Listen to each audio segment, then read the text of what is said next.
Hey everyone, and welcome to another exciting episode of Battle of the Atom. This is your weekly X-Men podcast where we normally rank stories from A to Z. I'm Zach, and with me to wrap up 2019, I almost said 18 because time doesn't have any meaning anymore, is a very special guest. You may know him from his work on New Mutants Dead Souls or Phoenix Resurrection or Uncanny X-Men, or Multiple Man. He's done a lot astonishing. He did a lot of stuff. It's Matthew Rosenberg. Matthew, how are you doing today? I'm good. Thank you for having me. Does this mean, since it's normally A to Z, is it now like we rank stories from M to Z? Because I'm Matt. Okay, so do you know how long my other co-host Adam? Yes. That works A to Z. Yes. Do you know how long it took? And I'm not judging any of you listeners. A handful of our listeners until they got that. People get things at different speeds. I'm not judging anyone. I got it pretty quick. But you're right. You're right on point, Matt. Thank you. That's Adam's not good. even here, so I feel Adam is not. He is enjoying his hiatus. I can tell you that he is filled with holiday cheer right now. That's good. And we're kind of looking back today because it's the year's about to end, and your time on the X-Men kind of came to a nice little close this year. You had been working on it since, 2016-ish? 2017? I'm so bad with time. Yeah, let's say 2016. Is that right? I don't know. It was a December-y time. Maybe it was 2017. It must have been. It's 2017. It must have been 17. It's 2017. Yeah. Either way, you were one of the key players in the line for a while leading up to the current lineup that we're in now. And I know you've talked about on actually this podcast before about how you kind of chose that as your exit point on the line instead of pitching and moving forward with that, just saying, hey, I've made my mark on it. So we wanted to talk about that mark that you made. Let's do it. So you had been a up-and-comer in comics back in 2017. You had a couple of Black Mask books that were well received, and you had been doing some miniseries like Rocket and Kingpin for Marvel. So your first work on X-Men, and you, admitted X-Men fan, was bringing Jean Grey back from the dead after 15-ish years. How does that come about for you to be in that position? I've been doing stuff at Marvel that internally they liked. The Kingpin books I know were like an editorial, like people were very pleased with, and Rocket, and I guess maybe I was working on Secret Warriors already, and I ended up at in a meeting with then editor-in-chief Axel Alonso, who's a great editor and chief. He's both. And he said to me once, just sort of like, what would you like to do? And, what are your dream projects? And I said, it's X-Men and then Daredevil. Like those are the books that I've read since I was a tiny little kid. And he was like, X-Men. And I was like, yeah. And we sort of talked about it for a bit. And he was like, well, think about other stuff. I was like, okay. And I think within the month, he called me and was like, I actually don't remember if it was him or Mark Paniccia, who was the X-Men group editor at the time. It might have been both of them.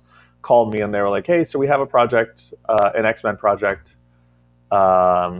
We want to bring Jean Grey back from the dead, 5 issues. And I was like, oh. And they're like, do you want to do it? And I said, yes, obviously I want to do that. Like, that's a dream come true book for me. I'm a huge Jean fan and would love a shot at it. And they said, cool, you got a week, like throw a pitch together in a week and then we'll, come into the office. And it was my first time in the office as like a group, like in an actual like real meeting and not just like coming through the office to like after lunch or something. And it was me and all the department heads and everything. And I sat down and I went through my pitch for Phoenix Resurrection. It wasn't called that at the time, but and I finished and it was just silent, just totally like not a single noise. And I just sat there being like, oh, I lost it. I blew this. Now, for people who have not read Phoenix Resurrection, it's not your typical event. It's a more cerebral. I know at the time there were a lot of Twin Peaks allusions happening in the conversation, partly because the Showtime revival of Twin Peaks was on at the same time, and you did set it at a diner in a small town. I'm not the biggest Twin Peaks fan, so like some of that stuff caught me off guard. I've never watched a single episode of Twin Peaks. I just know that people said it a lot. Yeah. I really like Lynch. I love a lot of David Lynch's stuff. Twin Peaks is just one that like I actually plan on rewatching it because I watched it when it was on when I was young and was kind of like, this is too weird. But so I haven't watched the revival. But yes, we were in that weird, unfortunate period of maybe like tonally shadowing what they do on the show. But my pitch for Uncanny or for Phoenix Resurrection was sort of weird. I think that Marvel thought I was going to come and I think what they wanted was a big like Kree Shi'ar cosmic thing. And I sort of had to stand in the room and defend it. And I said, look, you want Jean Grey back, and what you're talking about is not Jean Grey stuff. You're talking about Phoenix stuff. Like, those are different things. And I said, if we're having Jean back, like, in my mind, Jean has been overshadowed by the Phoenix for 30-something years. She plays second fiddle to, this giant flaming space bird. And I love the giant flaming space bird, but, like, she's overshadowed by it, and like, anything that they think are character missteps, they're like, oh, well, that was the Phoenix Force, not Jean. They would never. anything that doesn't work, they're kind of like, well, it's not her. And then it's like, well, then who is she if she's not, like autonomous, if she's not, doesn't have control over her own character direction. And I said, the Phoenix Force isn't gone. Like, we just had AVX. Like, we have Phoenix Force all the time. People get it all the time. Like, we're not bringing back the Phoenix Force. We're bringing back Jean. And if we're doing that, we have to separate her from the Phoenix Force. It needs to be separate. And that was my original thinking. And as I walked them through it, I remember Mark Panuccia said, so this is a breakup story. And I was like, yeah, it is. It's a story about a very unhealthy relationship between a dead woman and a space bird, and her gaining her agency back. And the question you get asked when you pitch stuff like this at Marvel, the question that gets asked a lot is who's punching who, because you'll do a lot of stories of a character and a lot of stuff like that, and it's like, at the end of the day, these books need to have action. And I said, there'll be stuff to punch and there'll be action, but like, the role of the X-Men in this is the role of a support network for someone in a codependent or abusive relationship. And they need to be there and be family and say, when you are ready to leave, like, we will do everything we can to get you out. And that was sort of my pitch, was like, the X-Men are there to help her and help her find a home when she can leave the Phoenix. And that was what it was. The pitch was, and luckily Axel and Mark and a bunch of the other editors, Nick Lowe, when I talked about it more, got very excited about it. So yeah, it's very weird to do it was the end of the year, it was a weekly book, and it was this big top build thing. And I think people wanted to see space wars, and people wanted to see armies and flaming birds disintegrating planets. And I was like, no, it's about a character, like, it's about a woman regaining her agency after 30 plus years. And like, to me, that's as much what X-Men is as anything else. Like, the punching side of X-Men is a very small part of what I care about in X-Men, so I wanted to lean into the other parts. What I think was interesting about the way that pitch came about, and especially Mark's comment there that this is a breakup story, is that it removes a character crutch from Jean. That, for better or worse, you could always use the Phoenix as something to one up a character or do something bigger with a character and blow something out of proportion. I mean, even, I love the Grant Morrison new X-Men run. Sure. But he definitely uses the Phoenix to be, a cloud hanging over everything of this could all go really bad. Yeah, for sure. And, that's not the way his story progresses, but that was something that a lot of writers had used for a while. I know there was about 3 or 4 times in the 90s where, is the Phoenix Force back? Yeah. Was the plot. So it's interesting that, taking that away has allowed Jean to develop different relationships, different avenues, and force writers to not go in the expected direction with her, which I think was a really interesting choice. Yeah. I mean, one of the things I'm really proud of is like, when I was turning it in, they really loved the scripts, and very early on they were like, okay, we want you to you're going to do another X book, and they said, we want you to be Jean's team, like you're going to run Jean's team book. Mm-hmm. And I was very excited, and there was talk. They were like, "We'll call it X-Men Red, or we'll call it Astonishing. Like, we don't know yet." And I said, "Yeah, I don't want to do that. Like, I don't. The Jean, like the Jean at the end of my story is not someone who I think is ready to like lead a team. I don't understand the logic of why she would be okay, or why people would feel comfortable at putting her in that position, or all of it. Like, this is a person who's just come back from the dead and given up the love of their life so that they could return to mortality, and coming to the realization that her whole family died and all this stuff. And like, I was like, I don't know why she would rush back in to put on spandex and get in fights. Like, it doesn't feel right to me. And I was like, I don't want to do it. And they were really frustrated, and they were like trying to get me to do it. And I said, can I just do New Mutants? Like, I just want to do a New Mutants book, and I have a New Mutants idea. And they were like, yeah, okay, you can do New Mutants. And they gave the book to Tom Taylor, who's a good buddy of mine. And I was like, well, Tom will do a good job, and I'm very curious to see what he did. And I was so happy because at the end of the day, it was like a book that I thought about a lot. I mean, obviously doing a core X-Men book is something that was huge and something I'd never gotten to do. And turning that down because it didn't feel right is like, those are the decisions in your career that you're like, well, if I'm wrong on this, like, I'm going to think about this for the rest of my life. Like, and then, so it was a book I thought about a lot, and then seeing Tom absolutely hit it out of the park and do things that I wouldn't have thought to do, and take it in directions I wouldn't have thought to take it, was really so, I mean, that's the point of being a Marvel writer in a lot of ways, is to like put a thread in there and then watch other people take it and where it goes, and see it become its own thing and become a different part of the same tapestry that we're all drawing from. Like, that's the thrill of it. And that the transition from Phoenix Resurrection to X-Men Red was like the perfect embodiment of that, of like doing something I was really proud of, then stepping away and seeing someone else do something that like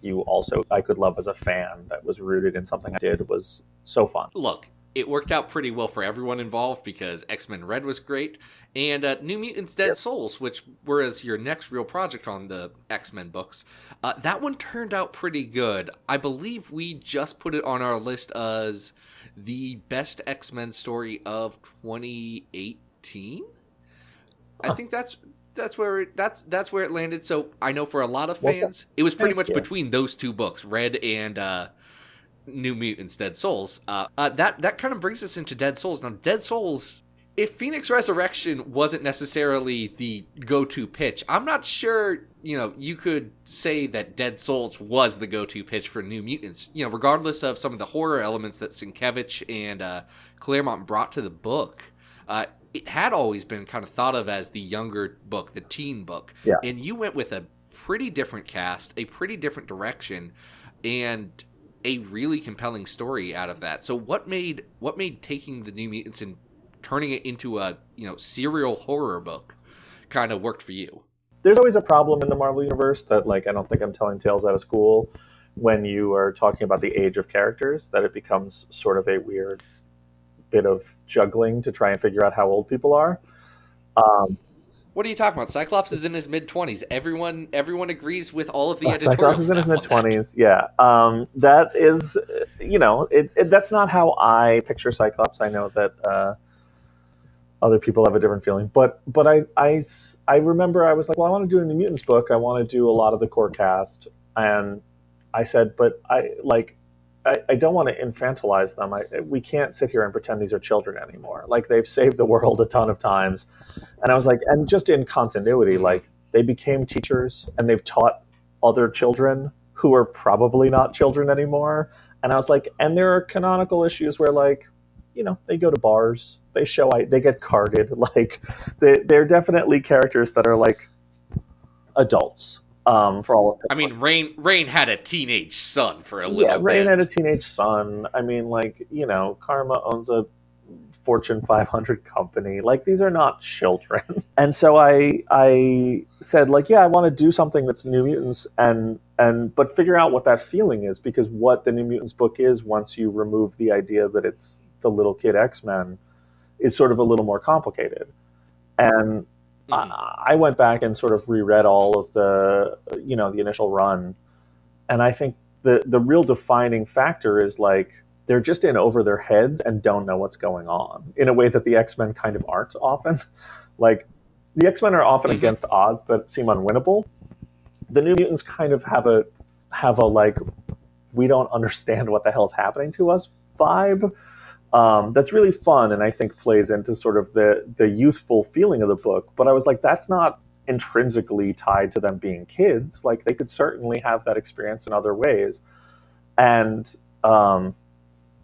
so that was sort of the roots of that pitch. But then I was like, I didn't want to have Bobby and Sam in the book right away, and I didn't want to do certain things. And I remember I just pitched early. I said, yeah, like, I want it to be one and done issues, but with that thread line going through of, like, something more sinister going on and something weirder and darker.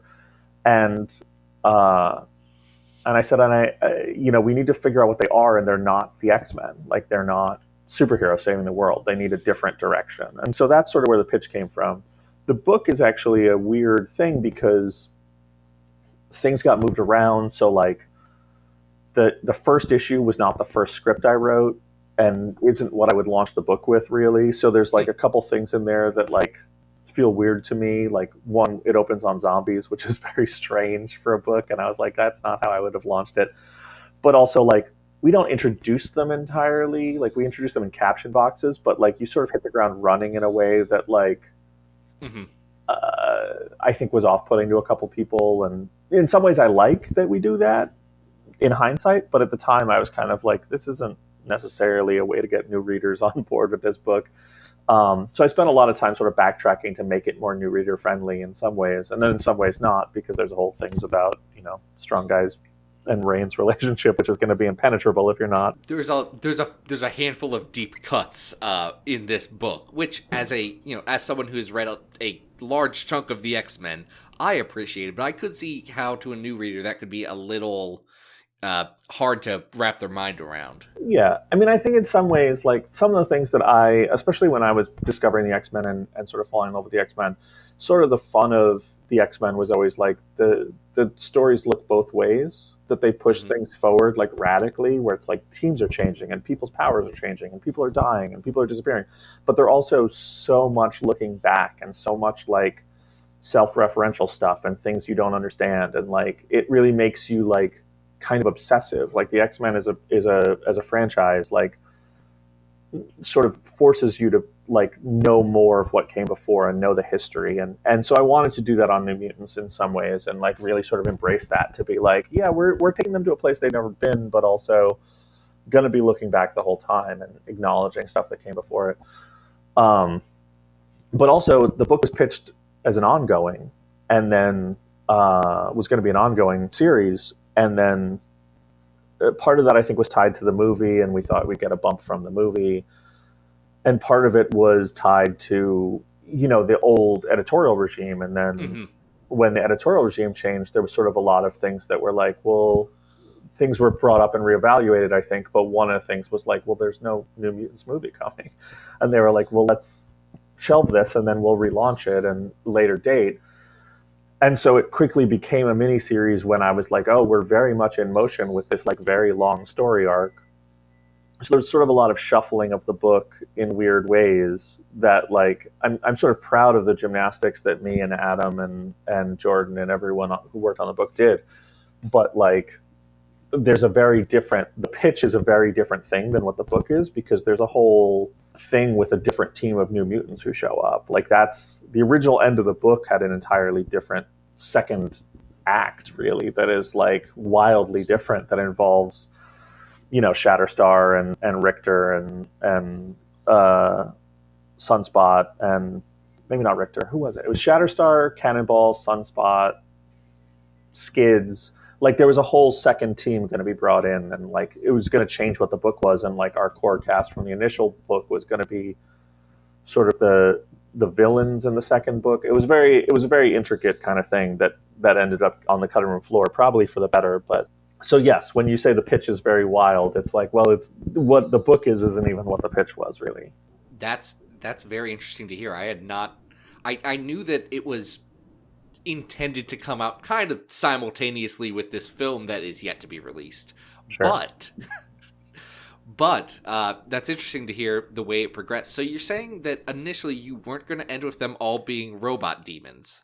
There was different versions. There was a version where they were all warlocked, and there was a version where they weren't, but they were sort of all the bad stuff that Karma was having them do was pinned on them, and then they were on the run as the other New Mutants team hunted them. I think was the original. I'm a couple years out from it, so I don't. But I think that... How dare you not remember every intricate plot detail of this story that you didn't end up writing? So there was one where they were warlocked, but it was like they were being hunted while they were that, and there was one where they were not, but the warlock stuff worked in a different way. When you build these things, there are a lot of different permutations and visions of them. It's not what you see on the page is almost never what is in the pitch, in the first pitch. So, but New Mutants especially was a very sort of strange birth, as it were. Now, another strange birth, or at least strange existence that came around the same time as New Mutants. You did a multiple man book. You decided to bring Jamie Madrox back from the dead. Now I understand everything that happened in this story, but for some of our listeners who may not have, could you let us know why you decided to choose the most confusing way to bring Jamie Madrox back from the dead? Because it's funny. It was. Don't get it twisted. Multiple Man was a very enjoyable book. It was also one of the most dense comics that I've seen in a little bit, especially out of a big two house. Yeah. We were definitely trying to cram a lot in there. I think that's important if you're trying to make people's minds spin and get sort of baffled by things. You're going to have to put a lot of plot in there, moving very quickly. I also, at one point, I think I said in an editorial meeting, I was like, I think the key is to just go at full speed so no one can tell if, we're on the road or not. Because we were just kind of there were a lot of notes where does this make sense? And we were like, I think so. But we're not going to spend a day sitting down trying to really map it out. So we're just going to say yes. And it does. It all makes sense. I have the charts and graphs to map it all out. But very Hickman-esque. Very Hickman-esque. Yeah, they're not printed out nicely. They're in my gross handwriting. But other than that, sure, yeah. There's some circles in there. There's some pie charts. But yeah, I think the idea, Phoenix Resurrection did well, and they were pleased, and then they were pleased with where New Mutants was going, developing. But they were frustrated that I was going to New Mutants after Phoenix Resurrection, and they were like, you can do more. What do you want to do? And I said, Multiple Man. And they were like, no. And I said, yeah, no, that's what I want. And I just remember having this conversation where I was like, look, you guys basically are telling me that I earned a get out of jail free card where I can do what I want. And they were like, yeah, we mean X-Force or X-Factor or something like that. And I said, yeah, that's cool. But the whole point of a get out of jail free card is you use it when you need it. You guys are going to do an X-Force and an X-Factor book one way or the other. And maybe I get it and maybe I don't. If I'm going to have a reason to get out of jail, I want to do something that's worth going to jail for. And so, I was like, you guys are never going to do a Multiple Man book without me sort of kicking and screaming. You guys are never going to bring Jamie back. It's not going to be something anyone else cares about particularly, or most of the X writers don't care about it one way or the other. Mm-hmm. So I said, I want to use it for this. And they were, they obliged eventually, and it was sort of a lot of arm twisting, but My initial, I guess this is now the how pitches work conversation, but my initial pitch was that we bring him back. In the initial document, he's the only character who appears in it. There are not the other X-Men don't appear. That like when he shows up, he's figuring things out himself, and then he goes to a future where he's taken over the world and he's dominating the world, and then he has to fight himself and he has to go back and stop himself. And there were no other characters in my initial pitch. It was just Jamie Madrox, and I said, and because it's got time travel in it, they invade the world, take it over, destroy it, or whatever, and then he goes forward in time and stops it, or goes back in time and stops it, and he realizes that the way to stop it is to stop himself. That he is, he's the villain in the story as well as the hero. The initial end was like that he goes and he dies at the end. And so hold on. Yeah, your get out of jail free card, the I want to bring Jamie back, initially did involve at the end not actually bringing Jamie back. Yeah, that was the funniest part, was that he died. My initial pitch was that he goes, and we have this huge universe-ending thing that he stops, and he saves the universe, but what he saved it from is himself. He's the only character in the book, and in the end he dies and disappears, and no one ever knows it happened. And I was like, page 20 of the last issue is the X-Men looking out the window being like, did you just hear something? And that's it. And he's just gone. And I was like, yeah, he only came back for these 5 issues, and he saved the world from himself. And, guys. And they were like, you absolutely 100% cannot bring him back just to kill him again. And I was like, that's, I think, the most Jamie thing I can do with him is, like, do that. I'm glad that I was talked out of it. But, yes. I want to. That's a bold move with other people's toys. A very funny one, but wow. Well, there are other people's toys in the sense that, like, he was already, it's not in the sense that he's already dead. Like, if people want to, like, I'm returning him to his status quo is just dead, and then he'd be dead again, and it wouldn't matter. Like, if people wanted to use him, they would have to figure out how to bring him back to life again, because I'd already done it, and then killed him. So I don't think it was that radical of a, way to break Jamie, because he was already broken. Mm-hmm. But I brought him back, and he's okay. He's okay. I mean, look, you brought him back, and then you did end up killing him. Like, you got your wish at the end. He got better again. Yeah, I mean, my wish was not to kill him, really. My wish is just that it would be hilarious to have a book. I mean, if you imagine if the end of Wolverine Returns was that Wolverine dies again. Like, that's super funny. It's not based on. I mean, it's more funny for Jamie, but I think, like, any superhero thing where you hype up the return of a character and then immediately kill them again is, like, it's just great. That's just super funny. Pretty good. That's pretty good.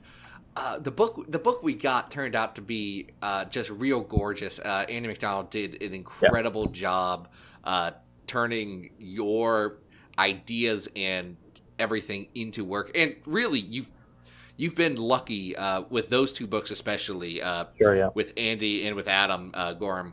Oh my gosh, they quickly shot up to my list of some of my favorite artists working today. Yeah, and they're among my favorite people in the world. Like, Andy and Adam are 2 very dear friends of mine who I love greatly, and are the only thing about them that is better than their art is their just general kindness and pleasantness, and they're both super sweet. And so, yes, I was very lucky to work with them 100%.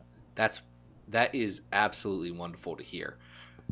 Now, moving from that, you got to play with a couple more of your favorite toys. I know on previous interviews you had mentioned that, when you knew that New Mutants was going to be a limited series, that you did want to keep those threads going. I know we've talked about, I believe back in our C2E2 episode, how you wanted to kind of bring back some of the Claremontian style of long plot threads that would weave in and out of stories into X-Men, in the way that can actually make sense in the modern era, where runs are generally not 18-year runs on a book.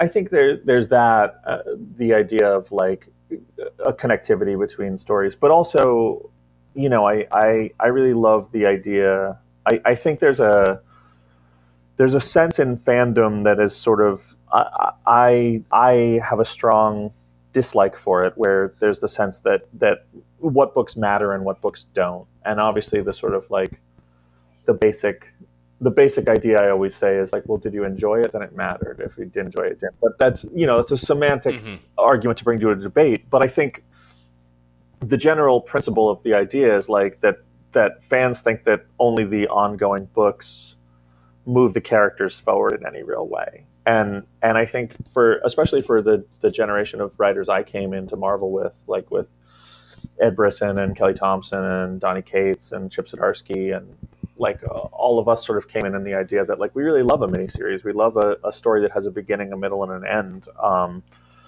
And I think there's good chance to sort of say that like, no, these books can matter even more. Like you're going to get the end, you're going to get a resolution. And so that was a big thing for me too, was like not just keeping the plot threads going indefinitely, but also really moving characters and pushing the ball down the field on who these characters are in short miniseries that are, leave people sort of bewildered and gasping for more, and then you can revisit them. That was sort of a big plan for me, I think, especially in X-Men. Mm-hmm.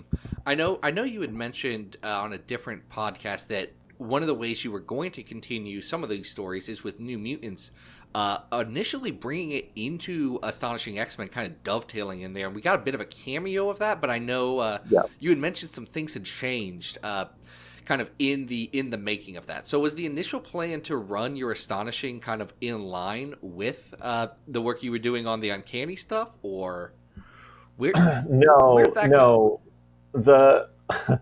The Astonishing was gonna, I mean, it's all funny because I pitched a bunch of stuff on Astonishing because they brought me in for Astonishing because it was doing really well, and they said to Charles, like, book's doing well, like we want you to keep going. And Charles was like, no, I had a 12-issue story to tell and I told it, like I don't have anything else to say with this. Right. And so they were like, well, the book's still going. And they sat me down and were like, yeah, the book's going and popular. Like, we want it to keep going. And, I'm friends with Charles. And I just sort of had this moment of being like, well, if he doesn't think this story should continue, like, I don't want to be the person who does that. Like, that's crappy. So I was like, I'll take the book, but like, we're just going to relaunch it with a new thing. And they were like, well, then we'll make it Astonishing 1. And I was like, no, like, don't, just make it 13. Like, that's how these things are supposed to work. Like, and I understand why things relaunch and get rebranded, but I was like, there's no reason to rebrand it. Like, the book is doing well and we'll get a spike and it'll hit its natural point and, it's fine. But I was going to be Astonishing longer. And yeah, the New Mutants stuff was going to be resolved in that. But then very early in Astonishing, ironically, my second arc of Astonishing was going to be very similar to what Ed ended up doing in Extermination. Oh, really? Yeah, that was I told this story the other day when I probably shouldn't have, so I might as well tell it again. It's already out there. We were at one of the Marvel Creative Retreats, and they're like, okay, X Group is up after lunch, and I was sitting with Ed, and I said, yeah, I'm going to pitch what's going on in Astonishing. What are you talking about? And he said, I have this miniseries I want to do. And he said to me, like, do you care who goes first and who goes second? And I said, I don't care. Do you? And he said, no, it doesn't matter to me. And I said, well, you go first then. And he said, okay. And he got up and he pitched Extermination and was like, yeah. And at the end, we bring back Scott. And that was going to be my second act of Astonishing, was Havoc rescuing Scott. It was going to be a big Mr. Sinister thing that, he thought they'd clone Scott and he wanted to go destroy the clones. And then when he gets there, he realizes that it's not a clone. He's very jealous of. Yeah. Sinister, it's fun to Sinister's love affair with Scott is super fun and fascinating. And I really wanted to play with the idea that Havoc is always like, why are you obsessed with my brother and not me, kind of thing. I think is a really, a very sort of Havoc sentiment of like always being the little brother and just being like, you don't really care about me the way you care about him, and I don't understand why, even though you kind of want to kill him and destroy him. So that's what I wanted to do. So then Ed pitched Extermination, and it was great, and everybody loved it in the room. And then they were like, Matt, what are you going to talk about? And I was like, well, no, I don't really have anything. But I went home and I reworked a bunch of stuff, and it was like, this is going to be the second act of Astonishing. And by the time I got ready to pitch it, they were like, Astonishing is ending, even though our numbers were really good. They were like, it's coming to a close, and I was like, why is it coming to a close? And they're like, we're moving you to Uncanny. Everything's coming to a close. A good consolation prize, if there ever was. And it was, one. They were like, it's going to be you and Kelly and Ed are two of my closest friends in the whole world, and so we were all very excited, and so yeah. But so a lot of the Astonishing plans, like the plans to put New Mutant stuff in Astonishing, and the plans in Astonishing ended up spilling into Uncanny, like. I never got past those 6-issue marks where like there was stuff I wanted to do, so they kept just spilling over and spilling over. But I think there's something sort of fun in that. If you now, especially with Ed's annual and Uncanny, that goes back to Phoenix Resurrection, which is something I was going to do, but then Ed came to it separately and was like, "Can I do this?" And I was like, "Yeah, go nuts, man! I was going to do it anyway." There is a connective through line of everything I wrote in X-Men sort of connecting and into one story, which I'm pretty pleased with, because it's a big 48, 50-page thing, 50-issue thing.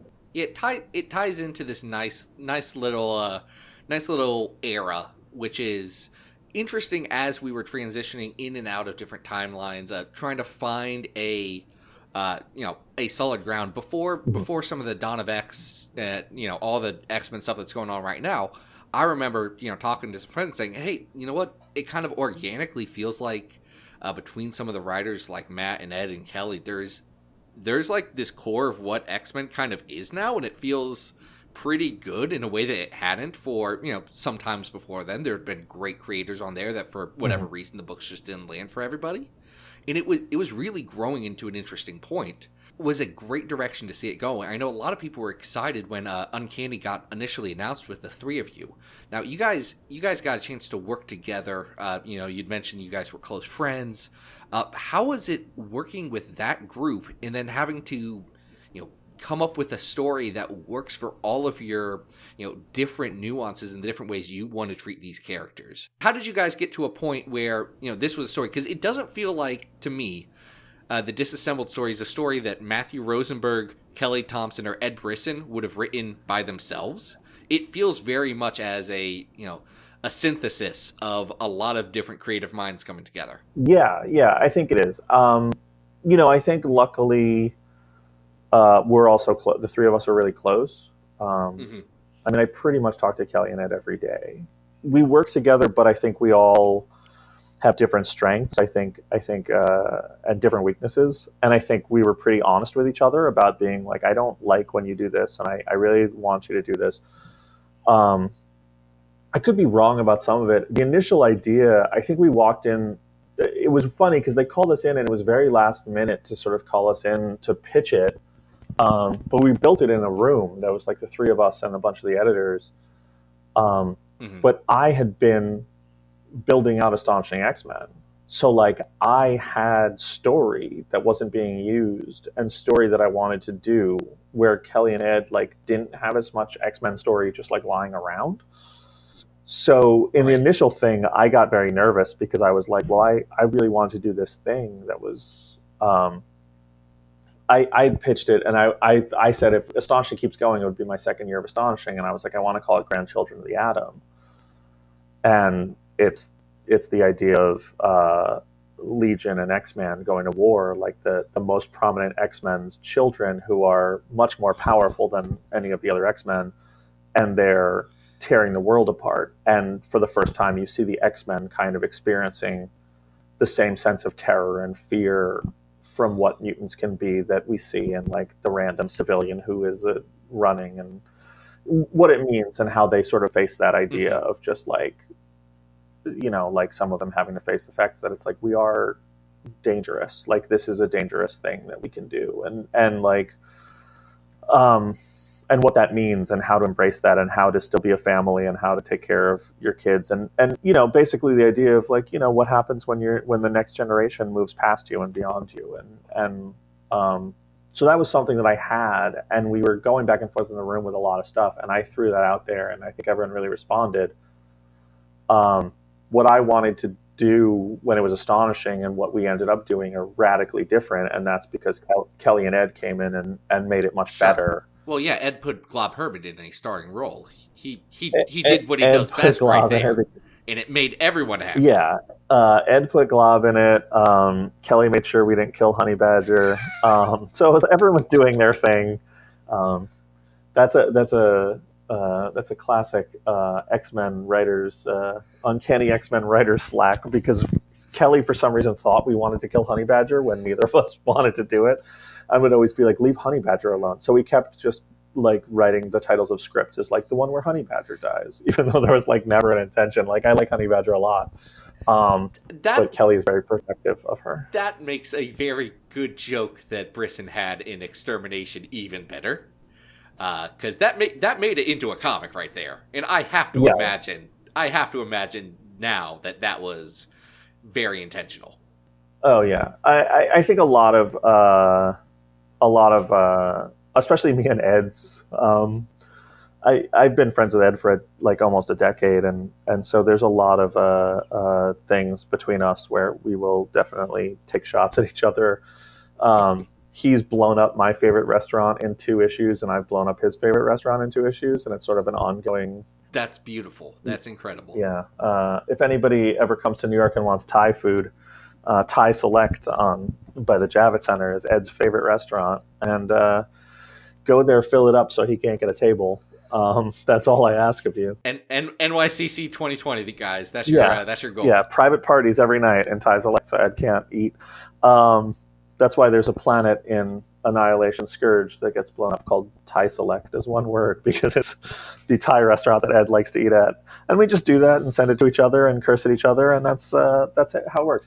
But yeah, so that was a weird random digression, but no, it's good. It's good. That's the content people crave. You know, I think some of the skeleton of what Uncanny Disassembled was mine, but then Kelly and Ed, like I sort of, they really ran with it and made it their own thing in awesome ways that like I couldn't do and couldn't conceive of. So yeah, I think there are parts where all of us can see ourselves in it, and it's really good. And I'm proud of that. And just like the way working with your friends and having them do something that they're proud of is cool. And yeah, I think it's a fun book. And Kelly and Ed are 2 of my favorite writers, so it's fun for me because I have a little bit of detachment to it because I didn't write 2/3 of it. So I got to sit there and just be like, oh man, like this is a cool scene, this is a cool moment. And it's not mine, so that's fun. Now, you did get a chance after that to really have your own thing with your, I guess it's subtitled in the trades, Cyclops and Wolverine run on Uncanny, which I didn't name it that. We're not saying who did. Yeah. I'm just saying that's what the trade department has told me. I mean, I think that's a sales decision because I came up with names that they were cryptic and weird. So they were just like, no, we're not going to do that. Wait, you the guy who named an entire miniseries after Me Without You songs is going to have cryptic and weird names? The names are in the issues because the story, the first part is This Is Forever. Mm-hmm. And then the second act is called We Have Always Been. Because This Is Forever is like one of the first things that is said in the book because Blindfold says it. And then the last line of the book is We've Always Been at War. So we just cut it off at We've Always Been. It's sort of this idea of whatever. It's metaphor. I don't need to explain it. It's what it is. I feel like people can grasp the concept of a metaphor. Yeah. But yes, they're called Cyclops and Wolverine, or Wolverine and Cyclops. I don't remember which. Now, that book, I would say I've heard just as many people say it's one of their favorite X-Men stories as I've heard them say it's one of their least favorite X-Men stories, which means you made an impact. Dang it! Now, what I guess in my mind the most striking thing is there is a very big tonal shift between Uncanny X-Men 10 that you, Ed, and Kelly did, and then Uncanny X-Men 11 where you solo wrote it. What made you... I know you kind of defined this as the last X-Men story ever. So is that why you wanted to say, we just had this big, event story, now let's get to the last one, the dark version, this is the end of everything story? Just in terms of the stakes of them, they were different because, I'm going to spoil books that are a year old now. So if you're listening to this podcast and not up to date, this is where you check out maybe. But listen, whatever, it's fine. The first 10 issues are about clearing. The idea was always that we have to clear the board for Hickman, that we're ending things. Sort of the marching orders were, Jonathan's coming in and this is his plan. And, we sat in a room and he told us his plans for the next few years, and they're amazing. And, everyone's jaws were on the floor. And then they took, us aside, and, me and Kelly and Ed, and we're like, we're ending things, and, give the X-Men an end. And so that's what Disassembled was, but it had no sort of, but early on we realized that it was going to go into, while this was happening, like timeline shifted and launch dates shifted, and that's where Age of X-Men was born. And so it wasn't quite as dire. Like the story suddenly, like we knew that it wouldn't be doom and gloom because we knew that they were going to be appearing in a book the next week that was, like them in a utopia. And it's hard to be like, to tell the sad story of someone's death when they're, that the people already know that they're going to be in heaven in a week. Like, and so those books were sort of a little more lighthearted, a little more like epic save the world kind of X-Men. Right. And then when we shifted and it was just me, I had a bunch of talks with Marvel, and they talked about what they wanted and what they wanted to see and what I wanted. And, early on I was told, like, look, this is the end of an era of X-Men. Like, this is you're writing the last X-Men of this era. And I remember I said specifically, like, what do you consider the eras? Because I think everyone would define those differently. And they ended up having a marketing thing around it where there was like, the X-Men #1 to Giant Size to, right, I think Jim Lee to Age of Apocalypse to Grant to now. And they were like, this era of X-Men that you're ending starts at Grant Morrison and ends with you. And I was like, okay, which is a heavy as hell sentence, obviously. But I just thought about that, and I was like, well, the Grant era sort of opens on 8 million mutants dying. And what has gotten better for them? Like, how have things improved, and how has any of it worked? And you just see that it hasn't. That it, like, there's glimmers and there's glimpses of it getting better, but like it's just been a fight to live. And like, not to be too much of a downer, but every fight to live, you end up losing. Right. And one of the things I was told early on is like, well, Jonathan's bringing them to this new light and this new like high place of we're bringing them out of the darkness and into the light. And they were like, so you take them somewhere really dark and make it dark so that it feels extra light when Jonathan comes in. And I said, okay, I can do that. And I remember saying, they were like, I had the conversation with a bunch of the editors where I said, like, they were like, you love Claremont? And I was like, yeah. And they were like, well, think about, the Outback Saga and Mutant Massacre and Extinction Agenda and Fall of the Mutants and all these really heavy, dark books. And they were like, that's your mindset, that's your target. And I said, okay. So that's sort of the tone shift, is like, obviously the book shifts when, to Cyclops, he comes back and 55 X-Men have just died. Like, they haven't, but to him they have. Like, that's not going to feel the same as what, Jean and Storm and their teams are feeling. Like, their teams are fighting to live and survive, but there isn't a mass extinction underway of friends and teammates. So that was part of the tonal shift. But also, like, the point was to march it towards the sad ending that Grant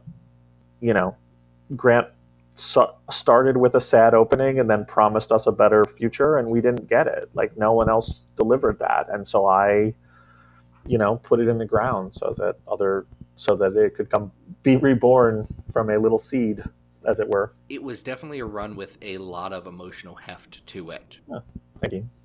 I think there were definitely, early on, before people knew what was coming next, there was a lot of concern about where this thing was going. Because, look, you may have killed a few X-Men. Yeah. And I know X-Men fans themselves can be incredibly passionate. They love these characters to the point of a fault in some cases. But there was a lot going. How did that sit with you, seeing those reactions and seeing your work, knowing that grand scheme of things, the week after your book ends, everything's going to be better for X-Men than it ever was? It's a funny thing because the one of the sort of guiding things I really thought about in the world and in the universe was actually, and I talked to Jordan about this, was an interview I read with Jonathan with Hickman when he was doing Fantastic Four, and he did an interview somewhere where someone was like, you're killing the Human Torch, and like, no one really thinks that's real. Like, no one believes he's going to be dead. How do you deal with that? And he said, I'm not writing a story about, I'm paraphrasing. He said it a lot more eloquently. But he said, I'm not writing a story about the people who read Fantastic Four. I'm writing a story about the Fantastic Four. And they don't know they're in a comic. And they don't know he's going to come back. And I have to sell the emotional weight in that world and in that minute of those characters, and if you care, you'll come along for the ride, and if you don't, like, well, then I've lost you, and that's what it is. And that was sort of a guiding principle for me of like, well, I'm selling the idea that these characters are dying, and that is, halfway through my run, we're getting covers solicited with like characters who I've already killed on them. I remember when in the last issue I killed Havoc, and I had someone curse me out and be like, Havoc's my favorite character, how dare you? And I was like, they're on the cover of a comic that comes out next week, right? Like, they're gonna be fine. Like, I can't tell you why or how, but like, it's gonna be okay. I think it's conflicting. You never want to hurt people with your work, and obviously the Wolfsbane issue did that, and that is obviously like never my intention or anyone's intention to hurt people, especially people who are looking to a thing where they find a sense of solidarity and comfort. And that was difficult. And like, I could sit here and talk about the choices I made and why I made them in that issue and what I based it on, but none of that matters. Like, it doesn't matter because once I wrote it, it's not my story. It's whoever's reading its story, and it hurt people, and that's obviously not my goal. It's not why I write comics or make anything or do anything. So that's hard. But in terms of people being upset, like, yeah, you're supposed to be upset. Like, that was the job. That was my job, was to make people upset. Like, if people didn't care, that sucks. And obviously there are people who didn't care, and that's true of any book. Like, you pick up any book and people are like, yeah, I didn't really care about this, and you're like, well, that sucks. But like, yeah, I wanted people to be upset about this era of X-Men ending. That was the point, that this was the failure of the X-Men that Grant Morrison promised us succeeding, and in some ways going all the way back to Chris Claremont and going back to John Byrne, but going back to Stan and Jack. Like, this, I was saying, like, this failed, and like, the world didn't accept it, and they went down fighting, but they died, and it's sad and it's heartbreaking. And I wrote a sad story, and I don't regret writing a sad story. I think the world needs sad stories, and I think people who look to the X-Men for hope, like, sure, yeah, I've looked to the X-Men in difficult times for hope too, and found it and needed it. But the hope only works if there are times that feel hopeless. Otherwise, it's empty and hollow. And so I knew that I had to write the hopeless so that Jonathan could come in and write the hope, and it would feel that much greater. Yeah, I mean, it's a hard thing to do. Like, I don't want to be like I was Jonathan's opening act, because I wasn't. In some ways, I'm the closing act of a whole different slew of creators. But yeah, I mean, it's a hard thing. I don't want anyone who bought the book to be like, I hated it, and some of them do, and it's like, well, that sucks. Sorry, but sometimes you hate art. I don't know. I just went to the Peggy Guggenheim Museum in Venice 2 weeks ago, and about a third of the art in there I hated. I'm sorry. Like, it's not for me. It's not all art is for people, and I don't want to be like, this isn't for you. You didn't get it. I don't mean it in that way, but like, yeah, you're gonna bum people out sometimes, and like that sucks. I don't want, if I could send Mm, everyone who hated the book their money back, I would. But at the same time, it's also like, I spent a year doing conventions, and like there are people who are coming up to me in tears, being like, "This is the first X-Men book I've loved in 20 years," and like the reaction was really overwhelmingly positive and amazing, and a lot of people messaging me and emailing me and all the time being like, this meant so much to me. And like, I love seeing the X-Men, fighting for their lives and dealing with loss and all these things. And, that's nice. And that's a nice feeling. So it's, I think that there's an interesting thing because of the way also the internet works. right.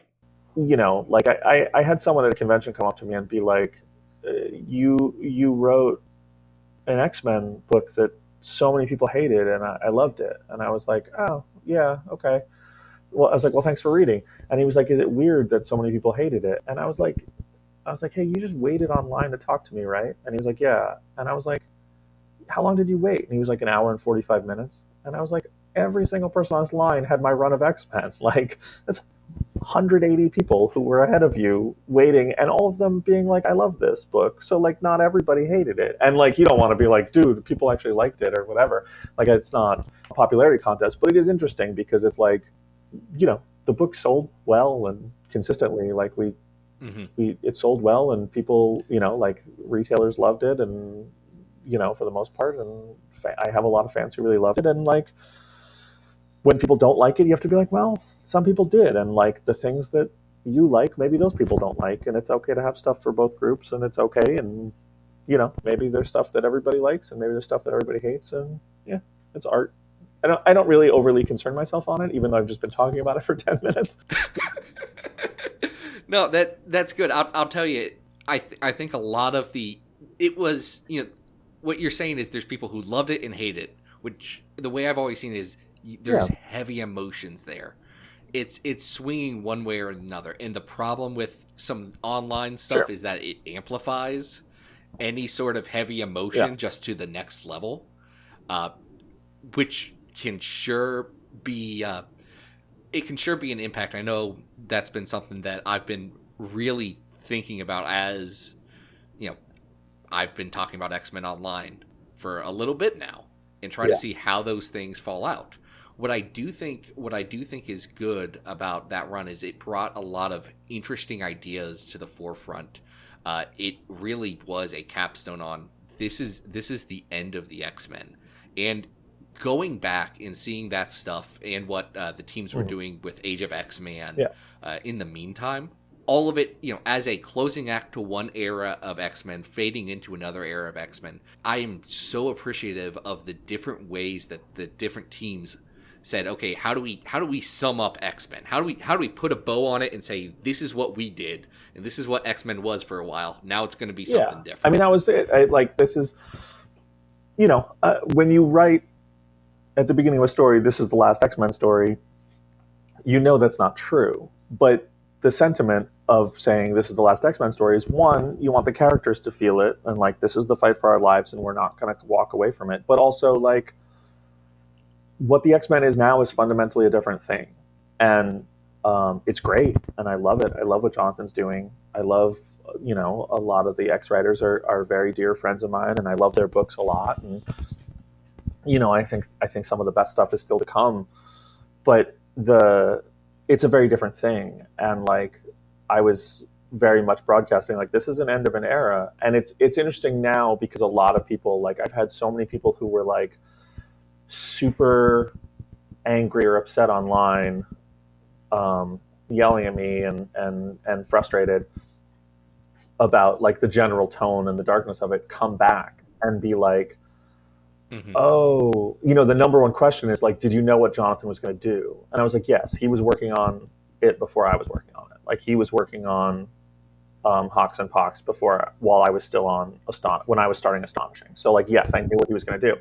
And then they're like, Hmm. oh, and you can see what it is change in that moment. Like you can see people be like, oh, so this is all connected, and that's sort of a like, uh, it was really fun to sort of be a part of that because one, obviously, like the handoff is very unique because you normally in comics, like you finish and it's your job to sort of take the toys and put them back on the shelf and have the next writer take down what they want. But in this case, like I knew what was coming, and we were told like, yeah, it doesn't. None of it matters in some ways. Like it's the only thing that's carrying over is sort of tone and feeling because a lot of not the only thing, but like a lot of sort of you know.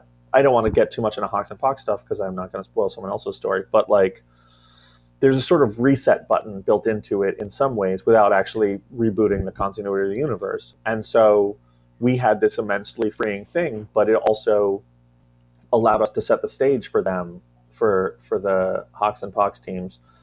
And so it's really one a cool opportunity to really go hard and tell stories that we wouldn't be able to tell otherwise, but also like seeing people be like, "Oh, these things are connected," is fun because that's something as a Marvel fan that I've sort of always intrinsically understood that like the line from Stan Lee and Jack Kirby to me is a straight line for all intents and purposes. Like you can't say.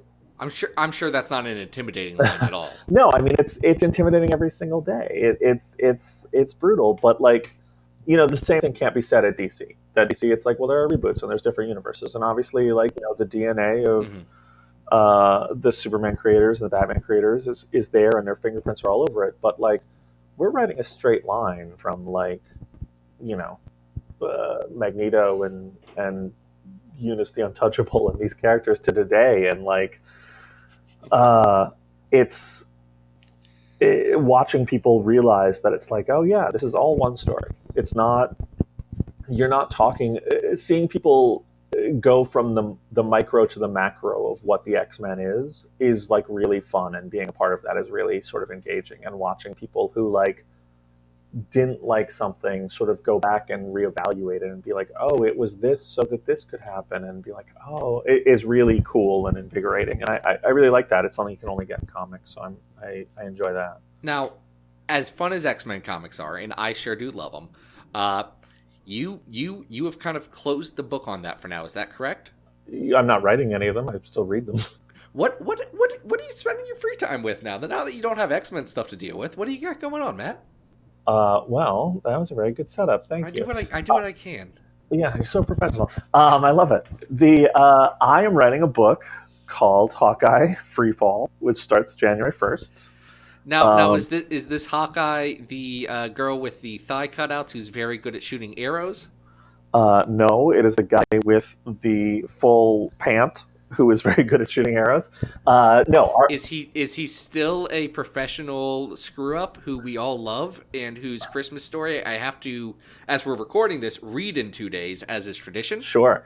Yes, it is. It's Clint Barton, the best Avenger.